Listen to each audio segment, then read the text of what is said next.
There are mornings when you wake up with a quiet ache in your chest, a vague, familiar feeling that you were meant to do more. You scroll past another productivity quote, nod in silent agreement, then stay curled up under the covers, immobilized by something you can't quite name. It's not that you don't care, or that you lack ambition. You've imagined the life you want in vivid detail, perhaps even made plans to reach it. And yet, the days keep slipping by, untouched by the version of yourself you keep promising to become. This isn't laziness, not really. It's more like standing in a fog, where you know there's a road ahead, but can't see far enough to take the first step with any confidence. You tell yourself you'll begin tomorrow, but tomorrow never feels like today. What if the reason you're stuck isn't a lack of motivation, but a deeper uncertainty about why you should move at all? In this video, I want to go beneath the surface of procrastination, beyond simple hacks or routines, and explore the quieter, often unspoken reason we remain still, a life misaligned with meaning. When we think of procrastination, we usually treat it like a character flaw, something to be fixed with discipline, lists, or clever apps. But what if this habit of delaying isn't the core issue?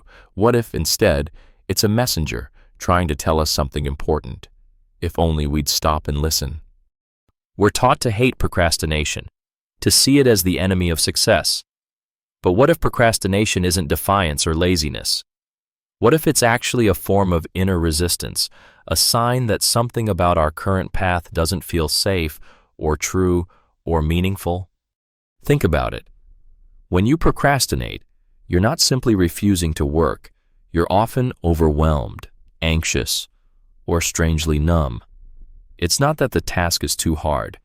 It's that your reason for doing it feels hollow or disconnected. Your body senses that before your mind can explain it. And so, without conscious permission, it resists, quietly, consistently. Procrastination becomes a coping mechanism, an avoidance not just of action, but of discomfort, fear, or self-doubt. It delays not only the task, but also the confrontation with parts of yourself you may not be ready to face. Am I good enough? What if I fail again? What if this goal doesn't even belong to me? In that light, procrastination isn't a weakness, it's a message, a blinking signal that says, slow down, something doesn't align. Of course, this doesn't mean we should surrender to inaction, but if we approach procrastination with compassion, not punishment, we begin to ask better questions. Instead of, how do I force myself to start, we begin to ask, why am I resisting in the first place? And in that question, something shifts. We start to see our delays not as defects, but as data, clues pointing toward what we truly need. Sometimes, that need is rest. Sometimes, it's clarity. Sometimes, it's the quiet courage to admit we're chasing a version of success we don't actually believe in. To move forward, we must stop seeing procrastination as a wall to break through and start seeing it as a doorway, one that leads inward, not outward, because only when we listen to what it's trying to tell us can we begin the deeper work of moving toward a life that fits. Once we begin to treat procrastination not as a flaw, but as a signal, we open a different kind of dialogue with ourselves, one that doesn't just ask what's wrong with me, but what's going on underneath. And often, what we discover is that the real barrier to action isn't laziness, it's something more hidden, more quietly powerful. You've likely had moments where the desire to change burned brightly, maybe after a late-night conversation, a book that shook you, or simply waking up one morning tired of your own excuses. In those moments, everything feels possible. You make plans, set goals, maybe even take the first few steps. But then, something unspoken pulls you back. Not all at once, but gradually, like fog reclaiming a briefly clear road. This is the quiet tension so many live with, the hunger to change, and the inability to begin. Why does that happen? Why do we get stuck in that strange limbo, wanting a new reality but unable to move toward it? Part of the answer lies in fear, but not just fear of failure, the kind we're taught to push through with grit or mantras. There's a deeper kind of fear, the fear of becoming someone new, because every meaningful change, whether it's a new career, a creative pursuit, or a healthier lifestyle, asks you to shed parts of who you were. And the mind, which is wired for safety and familiarity, doesn't let go easily. So, it stalls. It whispers doubts. It tells you to wait for the perfect time. It magnifies every possible obstacle until your original excitement feels naive. And slowly, you retreat, not because you don't want it anymore, but because some part of you no longer believes you're allowed to have it. Then there's another layer, emotional disconnection. You may have goals, even good ones, but if they're not emotionally alive for you, if they don't stir something deeper than obligation, they begin to wither. You can tell yourself you should write that book, start that business, learn that skill, but unless that goal connects with a story you truly believe in, your energy will leak out of it like air from a slow puncture. This is where many people get stuck, in goals that make sense logically, but not emotionally. Goals that sound right on paper but don't light anything up inside. And when that happens, the body resists. It knows before you do that you're chasing someone else's dream, not your own. So what can we do? First, we must stop forcing ourselves to act from guilt. Guilt may create movement, but it rarely creates momentum. What you need instead is alignment, a goal that isn't just important, but personal. One that echoes something real inside you, not a checklist of what you're supposed to want. Second, we need to make peace with fear, not by pretending it's not there, but by understanding that fear often shows up at the doorstep of anything worth doing. The key is not to eliminate it, but to recognize it as part of the path, not a stop sign, just a signal to proceed mindfully. And finally, we need to start small, so small that fear doesn't notice. A 5-minute practice, a single email, a simple journal entry. These actions may seem insignificant, but they do something powerful. They shift your identity. They tell your nervous system, this is safe, this is possible. And over time, that tiny signal becomes a voice. That voice becomes a rhythm, and that rhythm becomes a life. Because starting isn't about motivation. It's about trust. Trust that even one small, sincere step can change the entire way you see yourself. If fear and emotional disconnection are the unseen walls holding us back, then clarity is the key that unlocks the first door. Without it, we may still move, but in circles, guided more by noise than direction. To truly shift forward, we must pause and ask a more fundamental question. Do I even know where I'm going, or why I want to get there? Imagine waking up in a city you've never been to. You have a vague destination in mind, but no map, no signposts, no instructions, just the pressure to figure it out. That's how many of us move through life, ambitious, capable, full of potential, but also quietly lost. We chase goals because they sound good, or because others are chasing them too. We want success, but we've never stopped to ask what success even means for us. And when that inner definition is missing, action becomes exhausting. You move, but every step feels heavy. You commit, but it never quite feels right. Because deep down, you're not walking your path. You're wandering through someone else's. This is where the concept of clarity becomes not just useful, but essential. Clarity isn't about having a 10-year plan. It's about knowing, with honesty and depth, what matters to you right now, not to impress, not to perform, but to feel fully alive in your own life. Austrian psychiatrist Viktor Frankl, a Holocaust survivor and author of Man's Search for Meaning, observed something profound in the worst of human conditions. Those who survived weren't always the strongest, but often those who had a reason, however small, to keep going. "He who has a why to live," he wrote, "can bear almost any how." That why doesn't need to be grand, it doesn't need to be world-changing, but it needs to be yours.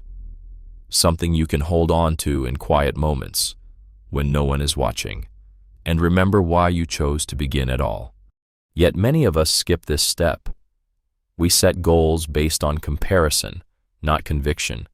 We aim for high salaries, aesthetic bodies, or online approval, not because those things are wrong, but because we've never paused to ask, do these things truly reflect my values, or am I just afraid of being left behind?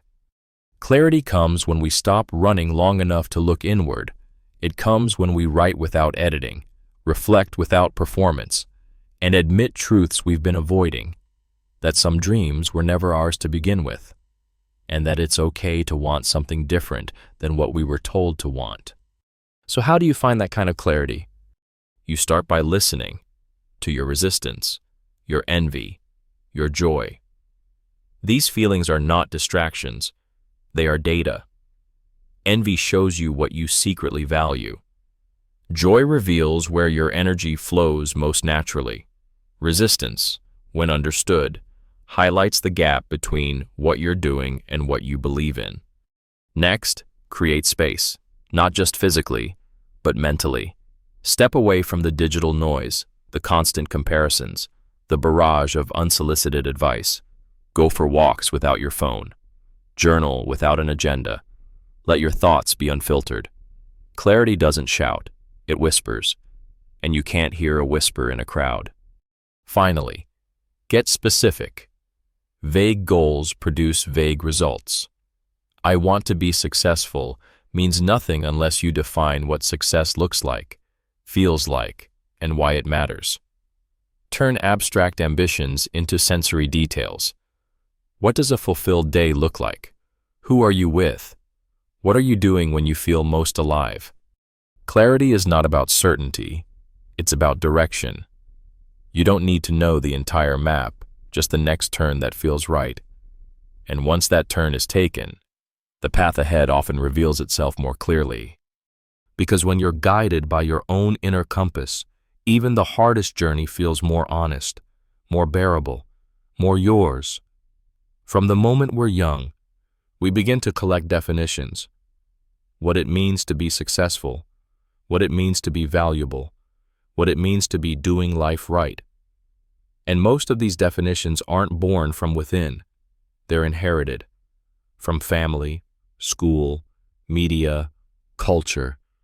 We're handed a script before we even know how to read it.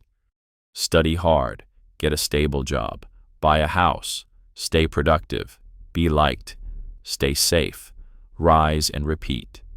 And to be clear, none of these ideas are inherently wrong. But when they are accepted without question, when they become a checklist instead of a choice, they slowly begin to hollow us out. We wake up chasing goals we didn't choose. We achieve things that don't fulfill us.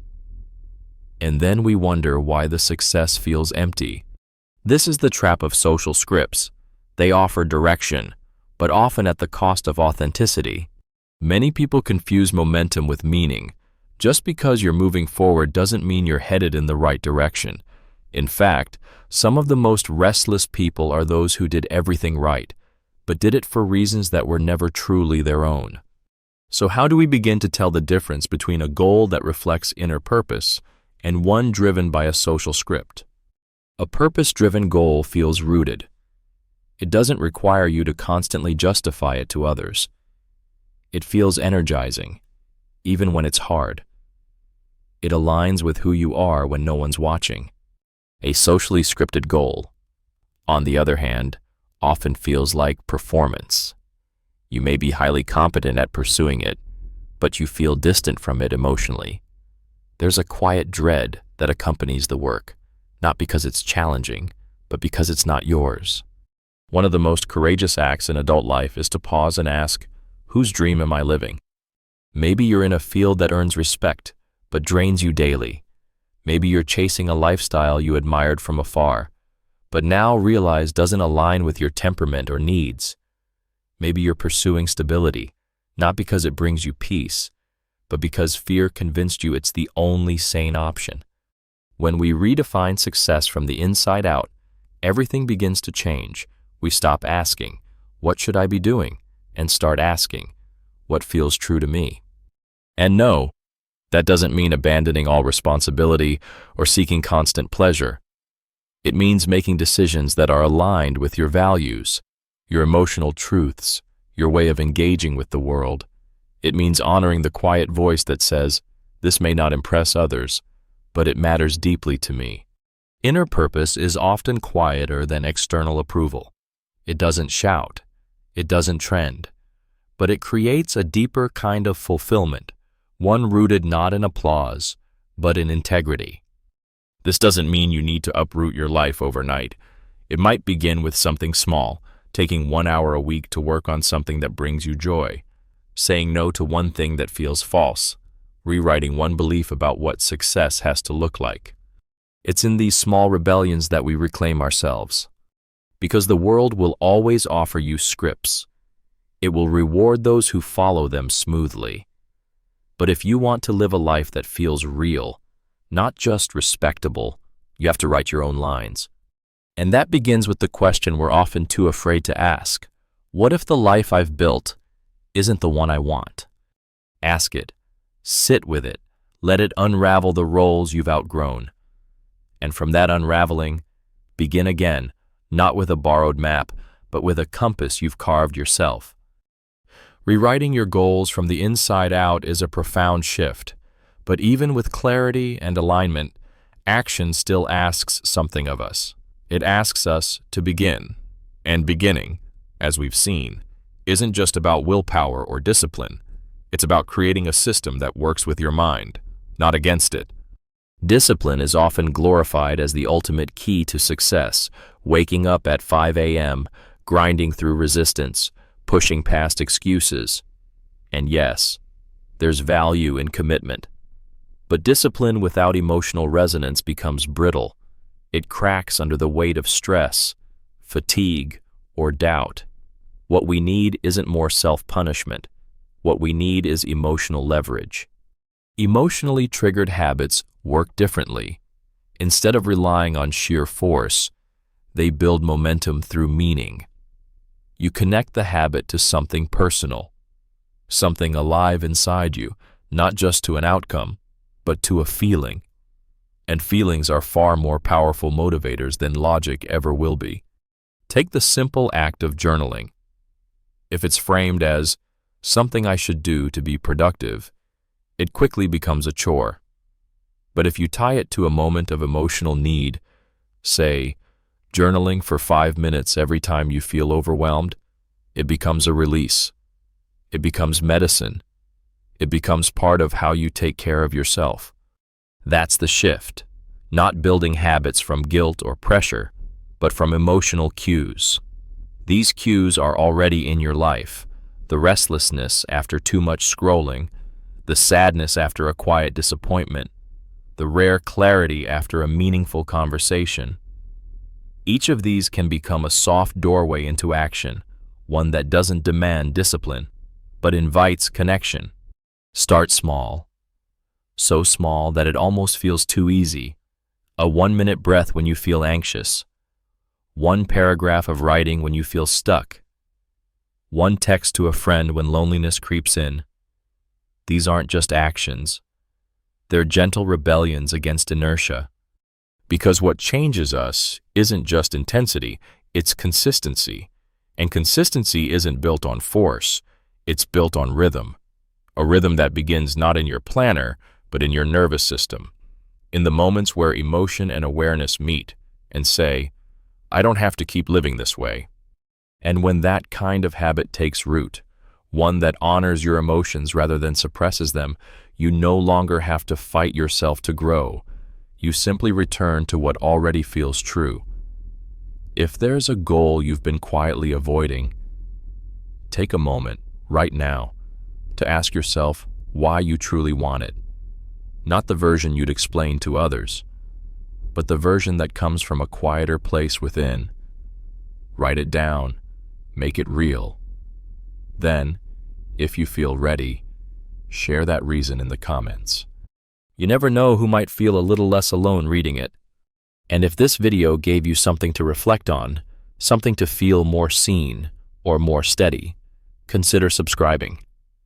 I make videos like this for people who are figuring it out slowly. Honestly, turn on the bell so you don't miss what comes next. You're not alone on this road.